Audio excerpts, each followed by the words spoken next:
बियाह शादी भर लह तब के बात करे थी कन्या मत ला। हाँ बा अरे हाय रई रई रई रई रई रई रई कोरिया दे लेगा जो धर के दो कोरिया दे यार बोलावा बतावे ये सोफा यार बोलावा बतावे ये सोफा कोरिया दे लेगा जो घर के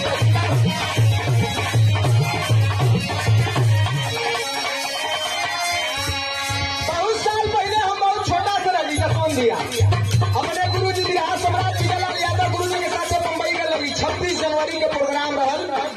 गुरु जी के और साथ में लेडीज गायिका इनकर गुरुआइन जी रहनी श्रीमती गीता त्यागी जी। 26 जनवरी के रामलीला मैदान में और 27 जनवरी के मलाड में कार्यक्रम है बोरीवली में कार्यक्रम रहल ताराबानो फैजाबादी और बालेश्वर स्वर्गीय बालेश्वर गुरु जी के तो वहाँ बालेश्वर दादा को ले रहे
सट जाई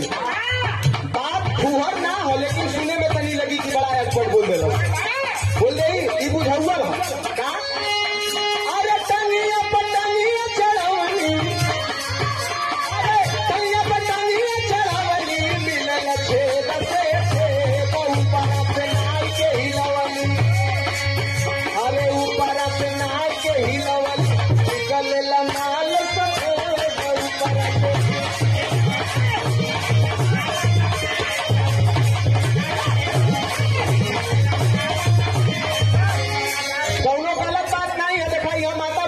पहले जमाने में देखा दादा बुझ गई पहले जमाने में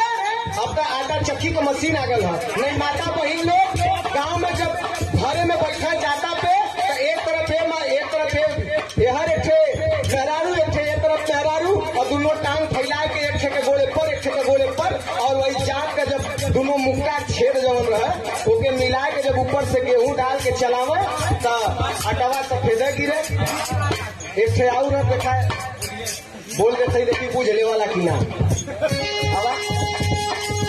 अरे देखली सिवाना में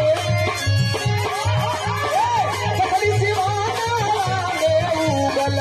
रे तोर तोर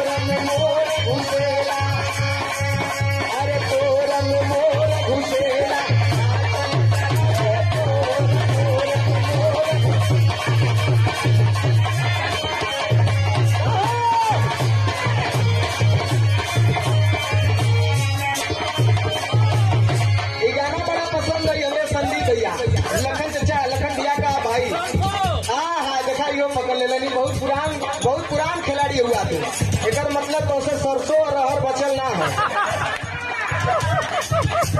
ये देखा गांव देहात में तोर सरसों के तोर कहल जाला, तो वही सरसों के खेत में एक तोर के खेत में एक मोर जात रहा, तो वही के देख के कवि जी लिखलन कि तोर फटत जाए या मोर हलत जाए। यूपी बिहार चाहे बेला झारखंड